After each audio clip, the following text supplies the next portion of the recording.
Welcome to Civil Service IAS, your go-to YouTube channel for all things related to the Indian Administrative Service.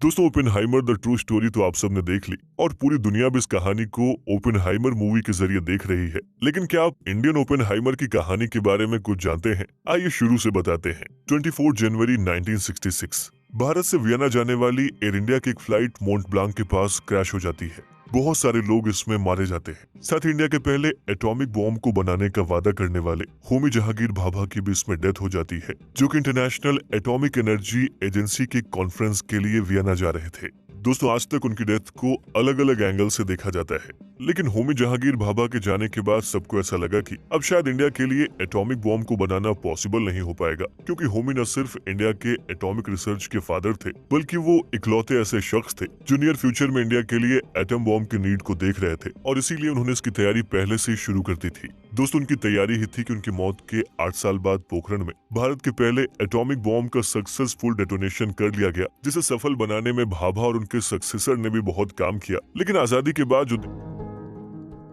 दोस्तों, होमी जहांगीर भाभा का जन्म 30 अक्टूबर 1909 को मुंबई के एक वेल्दी पारसी फैमिली में हुआ था।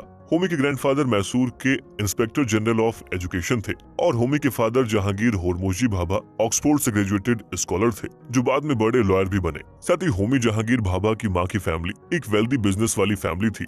यहाँ तक कि होमी के टाटा के साथ भी फैमिली रिलेशन थे और दोराबजी टाटा होमी के अंकल थे। दोस्तों, इसीलिए होमी के फादर और उनके अंकल दोराबजी ये चाहते थे कि वो आगे चलकर इंजीनियर बने और टाटा के आयरन एंड स्टील कंपनी की जिम्मेदारी संभालें। लेकिन अपनी शुरुआती पढ़ाई करने के बाद जब इंजीनियरिंग करने के लिए होमी कैम्ब्रिज गए तो वहां पर उन्हें कुछ ऐसे लोग मिले जिनसे इंस्पायर होकर उनका झुकाव मैथ्स और थ्योरेटिकल फिजिक्स की ओर चला गया। 1927 में इंजीनियरिंग में एडमिशन लेने के बाद उन्होंने अपने फादर को एक लेटर में क्लियर कर दिया था कि वो बिजनेस और इंजीनियरिंग की जॉब नहीं करना चाहते हैं, बल्कि वो थ्योरेटिकल फिजिक्स की फील्ड में जाना चाहते हैं। 1930 में कैम्ब्रिज से इंजीनियरिंग खत्म करने के बाद उन्होंने इसी यूनिवर्सिटी से 1934 में न्यूक्लियर फिजिक्स में अपनी पीएचडी भी कंप्लीट की, और इसी बीच उन्हें बहुत सी स्कॉलरशिप और बड़े बड़े साइंटिस्ट के साथ काम करने का मौका मिलता रहा, जिसे होमी भाभा की वेस्ट में पहचान बनने लगी। और आप इसे ऐसे समझ सकते हैं कि 1939 में भाभा को इंग्लैंड की प्रेस्टिजियस रॉयल सोसाइटी ने मैनचेस्टर की एक फेमस लेबोरेटरी में रिसर्च करने का भी ऑफर दिया था। देखा जाए तो 1939 में भाभा जब अपने एनुअल वेकेशन पर इंडिया आए हुए थे, उसी टाइम पर सेकेंड वर्ल्ड वॉर की शुरुआत हो गई, जिसकी वजह से भाभा वापस इंग्लैंड नहीं जा सके, जो एक तरह से भारत के लिए बहुत अच्छा ही हुआ। दोस्तों, 1940s की शुरुआत में ही Bhabha Indian Institute of Science Bangalore से जुड़ गए, जिसे उस वक्त डॉक्टर सीवी रमन हेड कर रहे थे, जिन्हें बाद में रमन इफेक्ट के लिए फिजिक्स का नोबेल प्राइज भी दिया गया। दोस्तों, भारत में इंस्टीट्यूट टाटा के फंड की मदद से चल रहा था। भाभा वहां पर फिजिक्स के स्पेशल रीडर के तौर पर जुड़े, जहां वो कॉस्मिक रेज की रिसर्च यूनिट को सेट करने का काम कर रहे थे। ऐसा कहा जाता है कि सीवी रमन के साथ काम करते हुए ही होमी भाभा ने अपनी लाइफ का मिशन पूरा किया। यहाँ तक कि बेंगलोर में बिताए अपने 5 साल के टाइम पीरियड में उन्होंने साइंटिफिक रिसर्च को इंडिया में कंडक्ट कराने के बारे में सोचा, और सीवी रमन के साथ ही आईआईएस बेंगलोर में उनकी मुलाकात उनके सबसे करीबी दोस्त विक्रम साराभाई से हुई। विक्रम साराभाई वहां पर एक यंग स्टूडेंट थे जो 1940 में सेकेंड वर्ल्ड वॉर की वजह से आईआईएस बेंगलोर से जुड़े थे। दोस्तों, उस टाइम पर विक्रम साराभाई भी कैम्ब्रिज यूनिवर्सिटी में पढ़ाई कर रहे थे और वर्ल्ड वॉर की वजह से उन्हें भी इंडिया वापस आना पड़ा था। देखा जाए तो तब तक Bhabha cosmic rays research unit के प्रोफेसर बन चुके थे और विक्रम साराभाई का इंटरेस्ट भी कॉस्मिक रेज में ही था।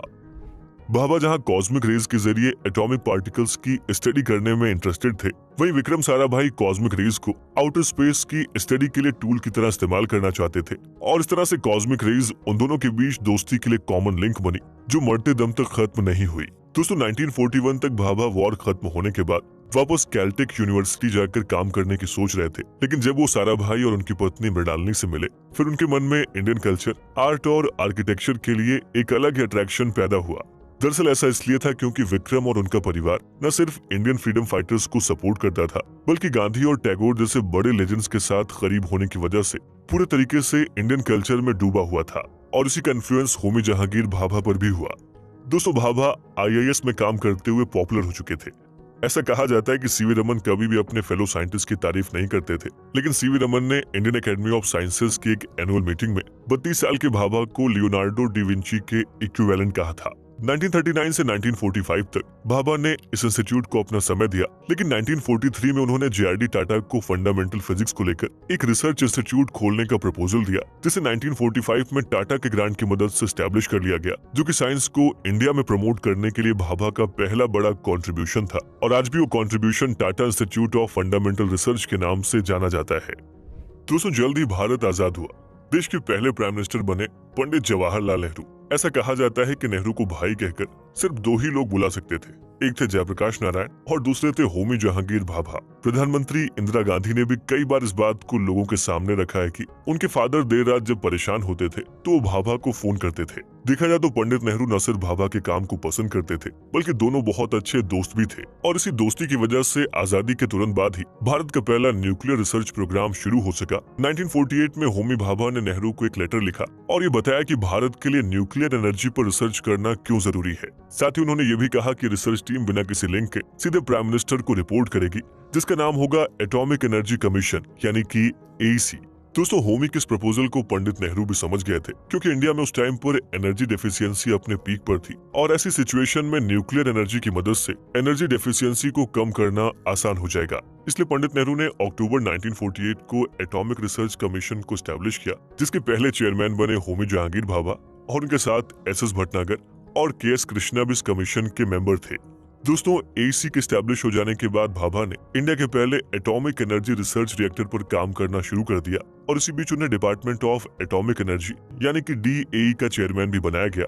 और इन सब के बावजूद भी इंडिया के न्यूक्लियर रिसर्च में 1954 तक कोई खास प्रोग्रेस नहीं हो पाई। दोस्तों, 1954 में जब ट्रॉम्बे में एटॉमिक रिसर्च सेंटर बनाने की शुरुआत हुई, उस टाइम जाकर ये रिसर्च सेंटर इंडिया के लॉस एलामोस के इक्विवेलेंट हो गया और इसी एटॉमिक रिसर्च सेंटर ने इंडिया के न्यूक्लियर रिसर्च प्रोग्राम की स्पीड को बढ़ा दिया। ऐसा इसलिए भी है क्योंकि इस टाइम पीरियड में इंडियन गवर्नमेंट ने एटॉमिक रिसर्च की फंडिंग बढ़ा दी थी। साथ ही 1950s में Bhabha international atomic energy agency में भारत को रिप्रेजेंट करने लगे थे, जिस वजह से 1955 में उन्हें यूनाइटेड नेशन के कॉन्फ्रेंस का प्रेसिडेंट भी बनाया गया था, जो एटॉमिक एनर्जी के पीसफुल यूज को इंश्योर करने के लिए जिनेवा में ऑर्गेनाइज हुआ था। दोस्तों, न्यूक्लियर एनर्जी से जुड़े रिसर्च में भाभा एक इंटरनेशनल फेस बन चुके थे, जिसका फायदा मिला इंडियन एटॉमिक रिसर्च प्रोग्राम को। देखा जाए तो 1955 में ही पीसफुल एटॉमिक एनर्जी के वादे पर कनाडा ने इंडिया को एटॉमिक रिएक्टर प्रोवाइड किए। साथ ही यूनाइटेड स्टेट्स ने भी भारत को हैवी वाटर प्रोवाइड करने का वादा किया। इन सब के बीच अगस्त 1956 में भारत ने अपना पहला न्यूक्लियर रिएक्टर भी डेवलप कर लिया,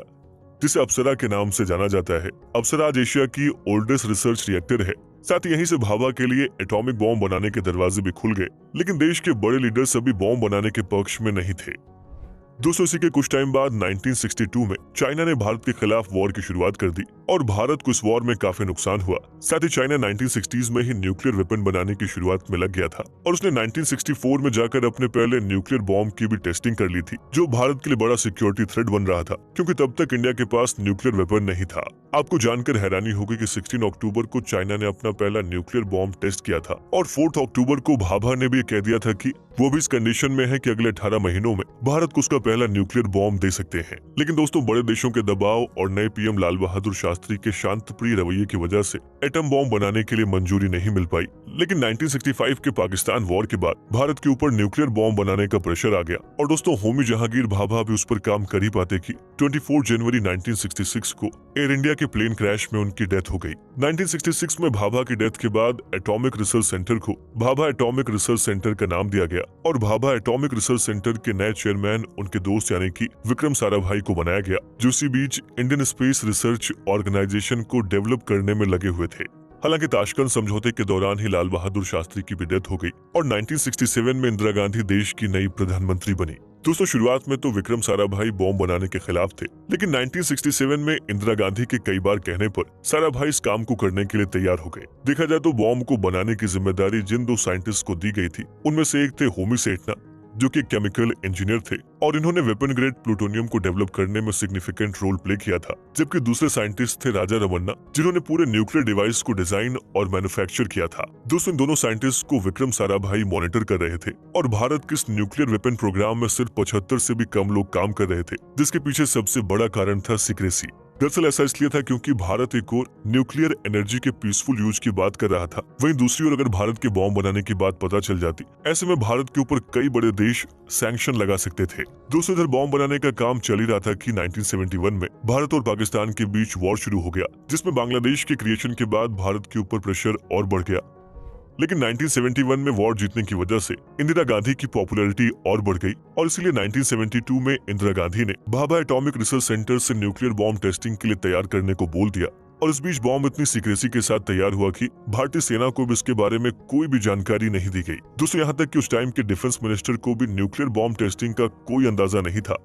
पीसफुल न्यूक्लियर डिवाइस एक्सप्लोजन के लिए तैयार हो चुका था, जिसे स्माइलिंग बुद्धा नाम दिया गया। और 18 में 1974 को बुद्ध पूर्णिमा के दिन राजस्थान के पोखरण में बॉम्ब के डेटोनेशन को तय किया गया और इसी दिन फाइनली इंडिया ने अपने पहले एटॉमिक बॉम्ब का सक्सेसफुल डेटोनेशन कर लिया, जिसके साथ ही होमी जहांगीर भाभा का भी सपना साकार हो गया। दोस्तों, आज भाभा के फ्यूचरिस्टिक विजन की वजह से ही भारत न्यूक्लियर वेपन्स के मामले में अपनी कंडीशन को बेहतर कर सका है, क्योंकि अगर आजादी के तुरंत बाद उन्होंने प्रधानमंत्री नेहरू को इस बारे में नहीं बताया होता तो आज भी कहीं न कहीं हम एटॉमिक वेपन्स को डेवलप करने के लिए संघर्ष कर रहे होते।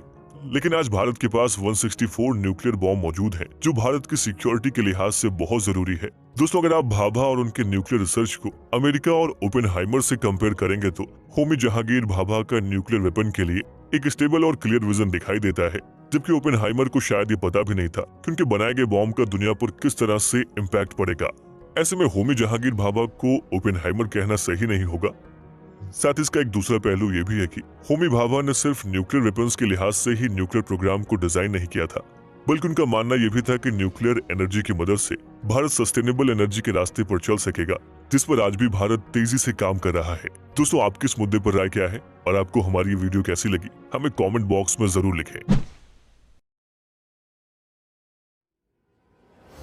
By subscribing to our channel, you'll gain access to a wealth of engaging videos that aim to educate and inspire.